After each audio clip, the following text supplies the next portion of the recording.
Cheers. Cheers.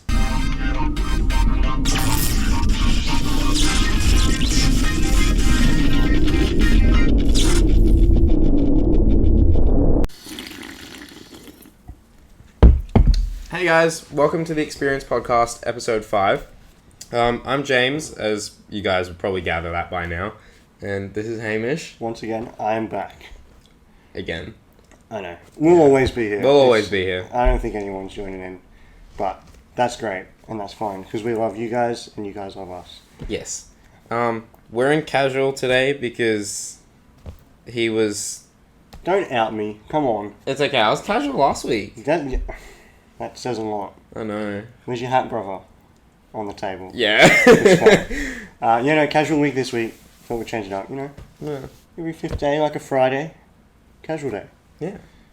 So... Yeah. I mean, that's... I mean, both weeks have been casual for me. Can't change him. No. Anyway. Yes. On topic. On topic now. First up, as usual, XP review. Yes. So... we've had a little bit go on. There's birds outside. Sorry about that.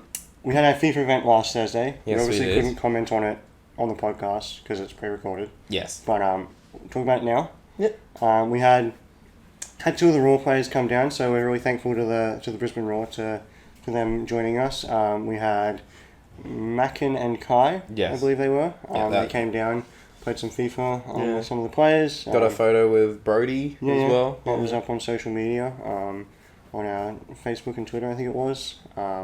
So great support from them guys still. Obviously they're supporting the event itself. Yeah. Which is, they were qualifiers last week for the 1.2K FIFA tournament that they're doing with Prestige. Congratulations to Ryan Naylor for winning that event as well, securing the number 1 spot. Yeah. And then there was a further 7 players that also qualified for the final. Yes. That's coming up later. But obviously to touch on as well, briefly, we talked about it last week, but we'll say it again anyway. Apex Legends coming up 7th of December. So we're going to have, there's 3 time slots, 10 teams per time slot.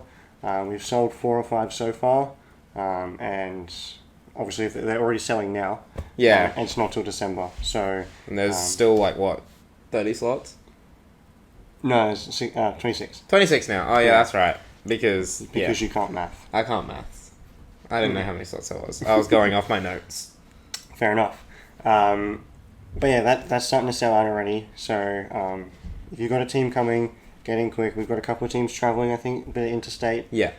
So it'll be good. 1.5k on the line.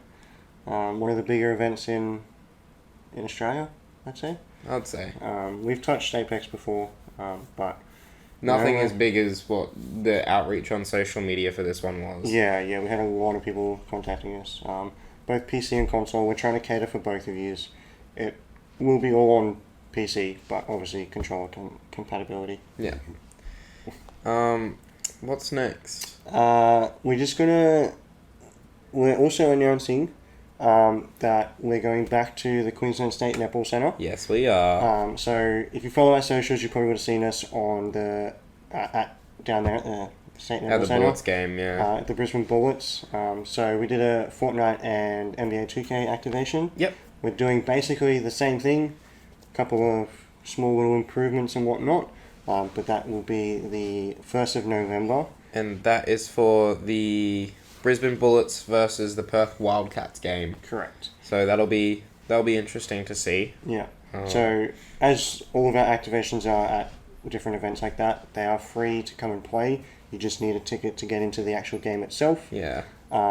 We believe going off last event, if the game's at 6:30 again, so gates opened at 5:30 last time, so it'll be about around then, and we're working all the way through till just after half-time as well. Yeah. Potentially till the end of the game, but we haven't got 100% confirmation on that yet. Yeah. Oh, yeah. The CDL team names. Yes, we'll move on to the Call of Duty part of the podcast. Yes. This is the overseas part of the podcast. Yeah.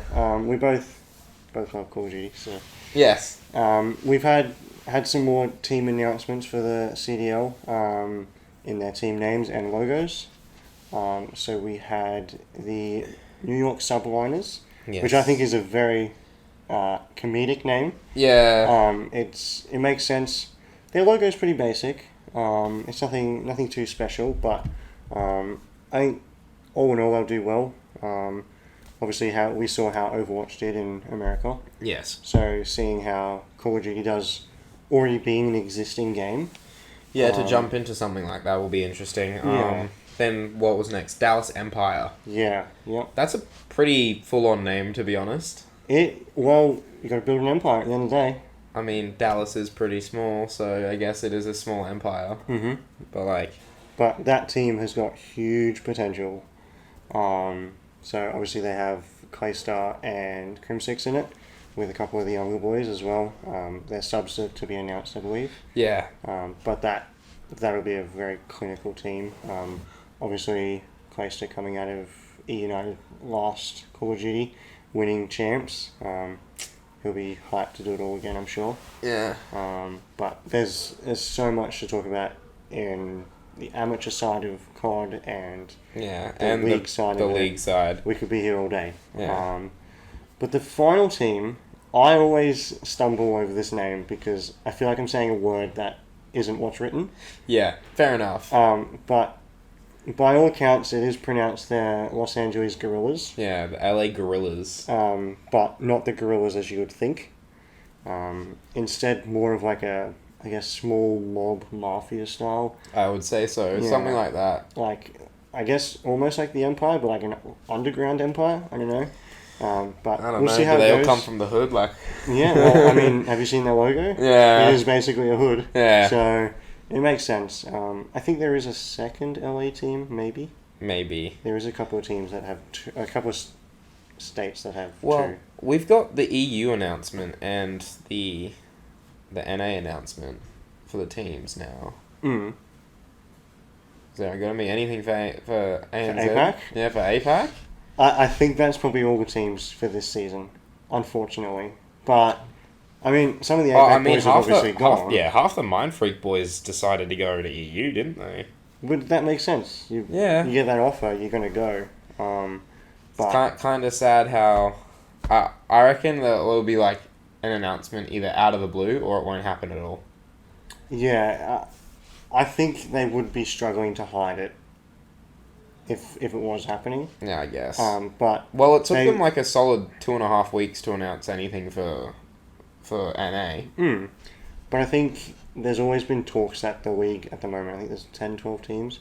There's always been the talk that it's going to end up with like 20 teams. Yeah. Or something like that. So I imagine when it gets to that stage, fingers crossed, there is an ANZ APAC team. But in saying that, it seems as though you could almost have a team based anywhere with any players in it anyway. Pretty much. So you may It's just have putting a label on it. You may have an APAC situated team, Brisbane, Sydney, Yeah. but they They might could just play be for NA EU. teams or Yeah. whatever. So it'll be interesting. There's a long road ahead, but a lot of press is coming out about Call of Duty at the moment. Obviously, there's some leaks of the game itself. Yes. Launches this week, I'm pretty sure. This Friday. 25th. This Thursday. This Friday. So maybe when this comes out, it'll be out, or it'll be launching that night. Yeah. We're hoping to get our hands on a copy sometime soon, which we can try and play and whatnot. But there's a lot of good press coming out of it. It's back to basics, back to Call of Duty. Back to Call of Duty, back to its roots. Apparently the perk system's pretty good as well. I haven't read too much about Okay. into it, to be honest. Yeah. Like, I've been seeing a lot of the leaks and everything, but I actually haven't fully gone into it. Okay, right. Well, like there's nothing's Is it like back to- 100%, but Is it there's back to like Modern Warfare 2 type perks or like pro perks? Yeah. Yeah. Okay, that's good. So again, just a whole new game. Like, I'm now thinking like all of the pros that were around then, are they coming back? Like you saw Sensor. That's true. Sensor's coming back. Ooh. So, Ooh. what's What's happening? What's happening? I don't know. But that's touching on everything in the Pro League sense. Yes.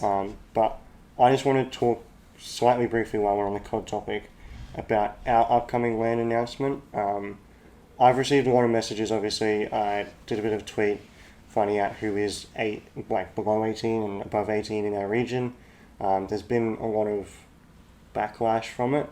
This is not something that I can physically control, so you guys know as a community. I love you guys. I would be pushing as hard as I could to make it 15 plus. I know that's what this region is because we're smaller than the rest, and I would sit in front of Activision Global to say that, but there's only so much I can do and this team can do. Yeah. At the end of the day, we have to follow the rules to make a future, if there is one. I would not only CWL, Activision, Call of Duty themselves. If you look at everything that they're doing, even with the grassroots program, it's all 18 plus now. Yeah. Which, to be honest, yes, it's not good for the smaller regions, but it's understandable as to why they're doing it. Yeah. More people are starting to bet on games like online and stuff with online betting. More people are more people are putting more money into this. Yeah. So it's understandable as to why they are pushing for an 18 plus scene. It's also the level of professionalism that 18 plus brings. That's nothing against people who aren't 18. That's just a big brand like Activision. Yeah, on it. For example, you look at the previous, the older Call of Duty events. They were very, you barely saw anyone that was under the age of 18. Yeah. Because they were either just turning 18 or they were older. You take a Call of Duty professional event and put it up against, say, for example, something like a Fortnite event. Yeah. They're two very different demographics of age. And Call of Duty tends to lean more towards your more mature people. So it's understandable as to why Activision, CWL, they want to do it. Yes, it sucks, but like you said, there's nothing we can physically do. Yeah. So we've asked the question, and I'm always going to try. It may be something that towards the later end of the season they might lax the ruling a bit. I don't know. But at this stage, we've been told a strict 18 plus rule. As soon as and if that changes, I will be letting everyone I can know. Anyone who's let me know that they're below 18, I've taken notes of you so I can let you know, because obviously we want as many competing as possible. Yes. But apart from that side of things, obviously we did do the LAN announcement last week. We're there at the Shafton Hotel, 17th to the 19th of January. It's going to be a good event. New venue, super hyped. Yes. Lots of new things to try. The people online so far, it's been a very positive, very positive. Absolutely. Everyone seems really keen for this because it's different it's like a different venue and a different style, I guess, from what we're used to hosting. Yeah. Last Call of Duty event was at UQ, all in one room. Yeah. This one is going to be a bit different, but like anything, post-event of the other ones, and before this one, if you have any ideas that you want to bring up to me, feel free to let me know. I like to involve the community as best I can. I can't accommodate everyone, obviously, but... we can always get your voice heard somehow. Yeah. And even if it's just a simple opinion or a simple pat on the back, it goes a long way, guys, and I really appreciate everything that already has been done, and the support we get for it, because it is our biggest event that we do, and I'll say that proudly. So yeah, I don't want to go anywhere. I want to keep doing it. Yeah, we just need your support to make sure that the Call of Duty events keep going. Yeah.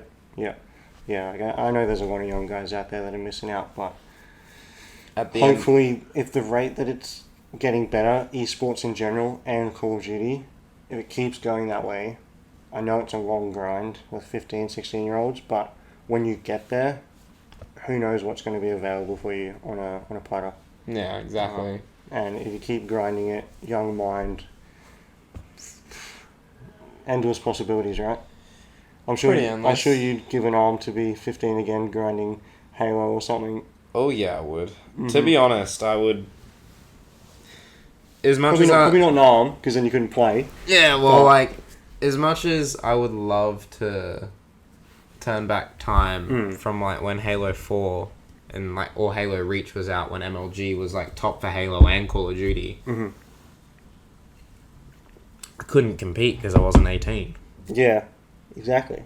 So If I could take me now and place myself now back then, yeah, I would do it in a heartbeat. yeah. But like the thing is like Call of Duty and Halo have typically always been for the pro scene anywhere between 16 to 18 plus, just because of their age. But yeah, like if I could go back to then and grind the way that I grind after school every day. Yeah. Like as soon as school finished, jumping on the 360 and just grinding all my hours. Oh my gosh. Oh, I've spent way too many hours on that game. Oh, while we're on the short topic of Halo. Yes.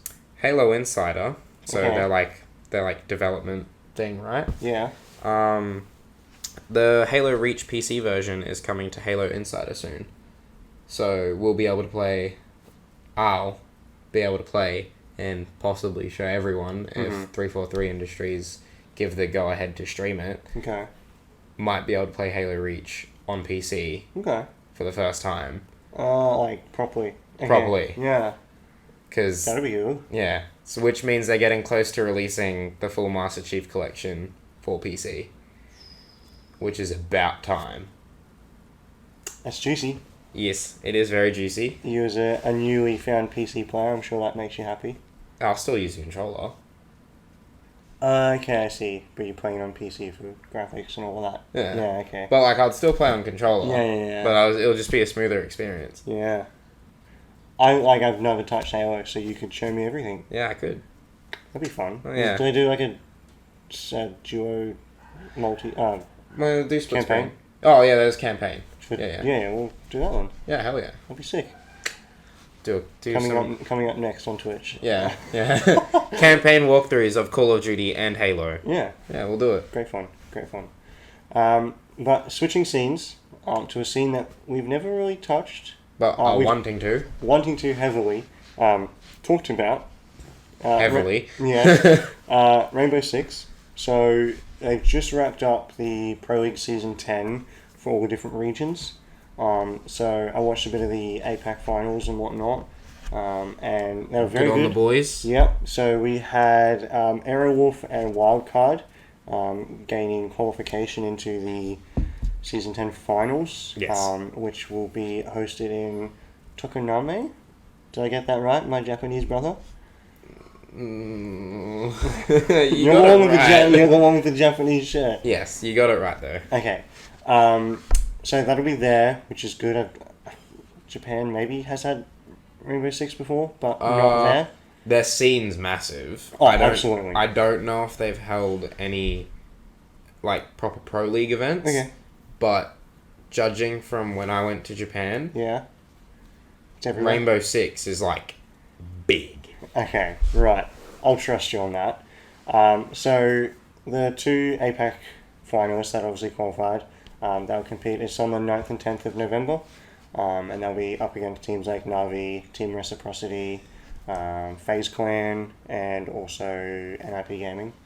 I think there's a couple others in there, but it's a very close APAC finals. Yeah. And Fnatic previously has done pretty well in the actual finals. So being beaten out, I think it was 2-1. Something like that count. I can't remember. By Aerowolf will be interesting. Obviously, then Wildcard Gaming there as well. Yeah, like I'm really confused. Even in CS:GO, like the top Australian teams have just kind of, like we're seeing like that slow rise of all the teams that no one really knew about, and like they're just kind of reaching that level where they're starting to overtake them and like overtake some international teams as well. Absolutely.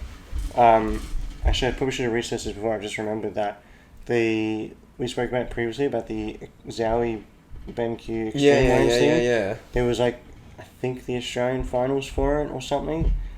And talking from memory, I think Greyhound beat out Chiefs. Yeah. Does Dick Stacey play for Greyhound?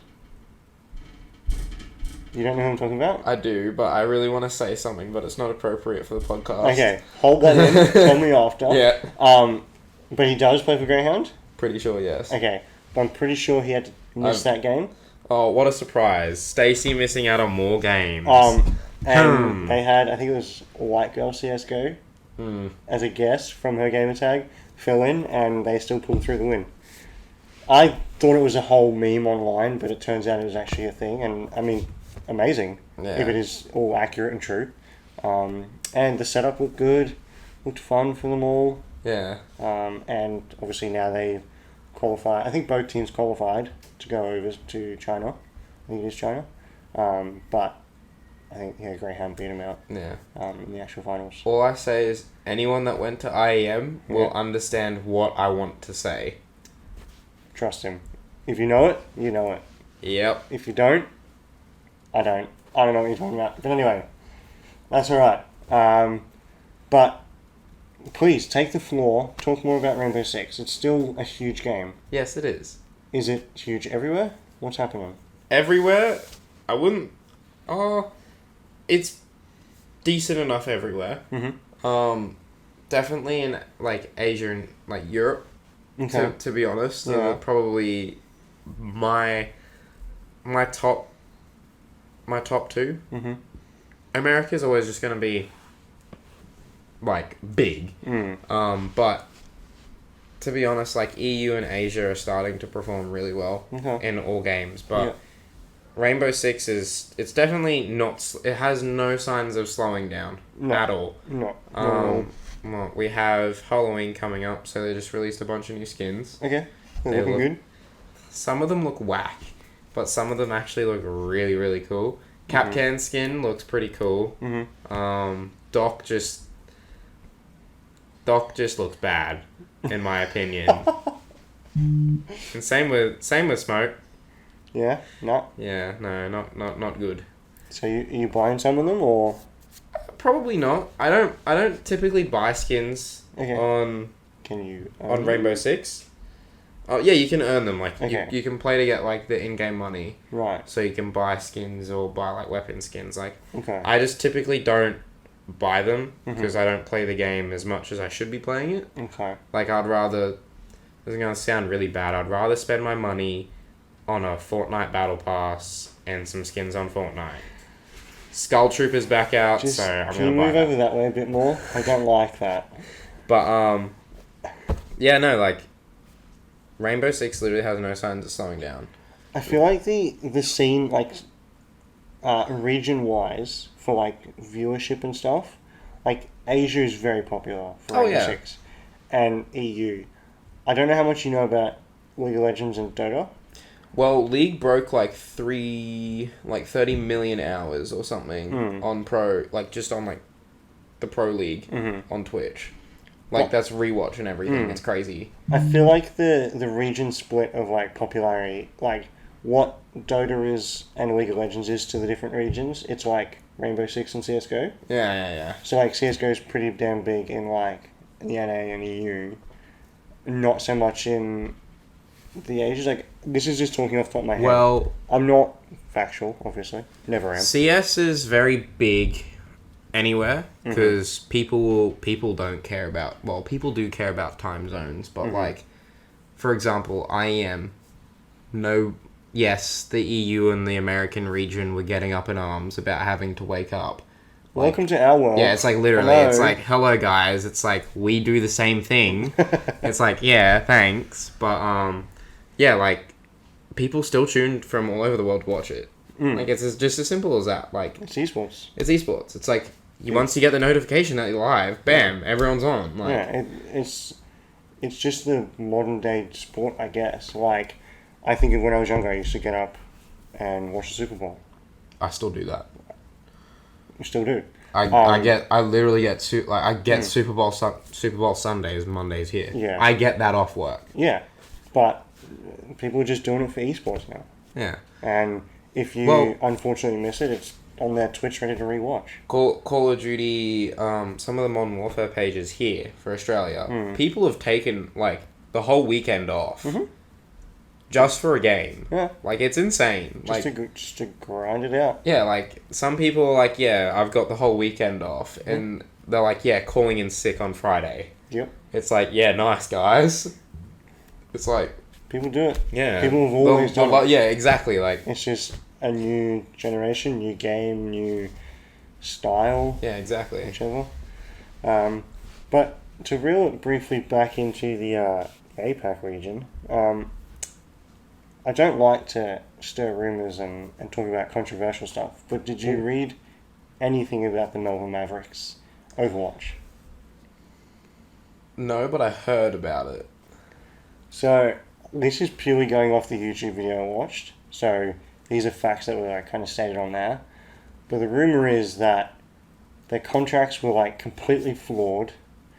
He was funding the team via the bets that he was winning on the games. Okay, sorry, bit of backstory. Asian and Australian Overwatch would get pre-recorded and then streamed. So when the games were streamed, that's when the Bet365 and whatnot would have their bets open. Yeah. And he would then anonymously bet on his team winning or losing, or another team winning or losing, that he already knew the score of. And then whatever he would win, he would then fund the team with. Huh. And that's how he afforded it. That is how the story goes. Whether or not that's true. He is very uncontactable at the moment, and the other rumour is that he's in the current process of match-fixing charges with the federal police. What's your thoughts on that one? I wouldn't say the events are pre-recorded, but I could understand if, the online ones are. Sorry, that's what I mean. The general season, which is online. Yeah, they're all pre-recorded. Whether it's a day before or a week before, I don't know. Look, but he would obviously, being running socials as well, need to know scores so you can put him in and post about it, update your fans. So he would know the scores. I mean, it's a good way to rot the system, but he would have got caught eventually.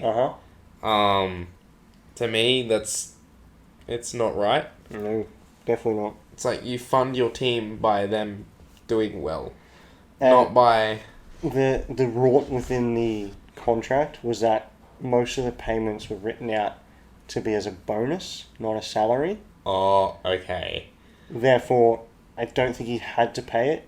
And if he didn't deem the bonus. He wouldn't have to pay tax on the bonus either. Yep. And the pincher out of all of it, which I find hilarious, is Overwatch actually stipulates a rule for a buyout fee of a player. So if another team wants to buy a player from your team, their offer has to be between 0 and 1 year's salary plus average bonus. Or whatever that is. And his average bonus is probably so freaking high. Well, no, it was actually quite the opposite. Because their players got paid nothing. Oh, that's right. And everything was paid as nothing. Yeah. They had to offer between 0 and nothing. Oh, gosh. So his players were free. Ooh. Riddle me that. I mean, they got scammed. Big I feel time. so bad. One of the players now has quit Overwatch, and he was really good. First season, they came second. One thing, though, they were getting paid, right? But the thing is, those players could probably never get touched by another team now. Because of the reputation that their team, which is now probably disbanded, has got. That exactly. That ruins their whole career in Overwatch. It's so sad to even think that someone did that. It's sad. Well, to be fair, in these times, it's sad that that had to happen. Yeah. No game, in my opinion, should be pre-recorded. No. You pre-record a podcast, easy. Can't bet on a podcast. Exactly. Probably could, but we'll leave it at that.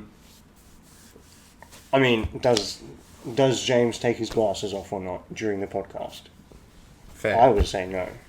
Oh, even Top though I tip. just did. Oh. I'm a loser then. But who I don't know anyone that will pre-record games. No, I really don't. Like, I can understand, like, pre-recording a game and then uploading it online, yeah. but, like, not pre-recording. This is coming from, like, a player's point of view. Pre-recording your game to post later online, that's fine. Yeah. As a player, that's fine. Pre-recording the games, getting the scores for the games, proceeding to bet on those games when they go live online. No. No. Like, a player can sit down on an online scene, right? They can record their game versing another team. They can upload that. That's fine. To me, that's fine. Yeah, absolutely. Because you don't know whether or not it's like a pro match or just a friendly. Yeah. But, like, as soon as betting or anything Yeah, of that nature... You shouldn't have been able to bet on those games. You shouldn't. At all. No. You should... Like, if you're strictly betting on something, it should just be live. Like, Yeah. live events. Yeah. And that's like, even like when you bet on soccer and stuff, you do live betting. Yeah. Because it's a live game. These games were perceived to be live, but they weren't. To me, that's also an Overwatch problem. Yeah, it does sound like that. Because I don't like who allows the betting agencies to bet on them. Yeah, exactly. Surely Overwatch would have to sign something off on that. Exactly. Like, to me, like, it's dumb doing it like that. If you're going to do... But in saying that as well, when people signed up to the Contenders League, like the person who bought that league spot from Melbourne Mavericks, he may have had to sign something saying he will not bet on these games. True. Which, okay, then that's Overwatch's coverall, but he's obviously then broken that. Yeah. So I don't know. To me, the whole situation is dumb. If that is the case, it could get as sticky as Overwatch suing him because he's broken a contract. To me, the whole situation should never have happened in the first place. No, not at all. But anyway, that's the. You know what? We're going to call that the controversy section. Yeah. We're going to This try week's controversy brought to you by Overwatch. We'll try and do them more often. 'Cause Yes. They are controversial. Yes. But don't know what else we got. All right. I'm gonna have a look at my notes. There's not much else this week. Quick little reminder: this weekend, 26th of October, is Prestige's qualifier for the 1.2K FIFA event. Yeah. So head on down there. It's at Capella Bar. Anyone can play. I assume most people that probably already qualified probably won't, but there's still prize money to be won, I believe. Good little venue down there. Yeah. Check it out, and if you qualify there, you'll be back to UQ for the final. Yes, you will be. Against XP's 8. Yes. Which will be, I think, a good competition. Should be. Big long day, night. One or two. Yeah. But Anyway. How'd your notes go? Any more? No, that was it. That's it? Yeah. That's it for the week. Yeah, that's it for the week. Alright. Where can the audience check us out on social media, James? Well, they can check us out on Facebook, Instagram, Twitter, and YouTube. But they're already here. Instagram, Twitter, and Facebook. Nice. We also have Twitch, which, fingers crossed, maybe next week we'll start up. Yes, if you're not subscribed already and you're watching this, which a lot of you guys are watching, but not subscribing, subscribe. Goes a long way. It goes a very long way. It's a simple button. Yes, it's a simple button, and then the little bell icon that's next to it. Yeah. You hit that, ding dong that notification bell. You'll be notified when we upload any videos, apart from just podcasts, because they're coming. Yes, they are. Probably most of our walkthroughs with campaigns and stuff for Call of Duty will be further uploaded. If you don't watch it on Twitch live with us, we'll upload it to YouTube. Yeah, do some like let's plays and stuff like that. Exactly. Like it's gonna be good. This journey's gonna be a long one. It's gonna be a good one. Bit of a grind. Yeah, a bit of a grind. Once it gets flowing, once the train's going, it'll be fine. It'll be all good. When Call of Duty comes out, we can obviously talk about it more. Yeah. When Halo maybe doesn't come out. Till next year. But when Turn Halo that frown upside down. Come on. when Halo Reach, depending on what happens with the Insider program, when that comes out, hopefully they allow us to Hopefully do some things with that. That'll be fun. Mm-hmm. Maybe play some Rocket League. That'd be interesting. That'll be interesting. Never touched it. You've never touched Rocket League? Never touched Rocket League. All good. But I love soccer. Yes. Teach me. I will. Okay. But yes, you can check us out on our social medias, and you can also check us out on our own personal ones. Mm-hmm. We'll link everything in the description. Yep. And yes, that's it for all. That's it for now. Enjoy the rest of your weekend, guys, and till next time. Yes, we'll see you next week. Catch ya. See yous.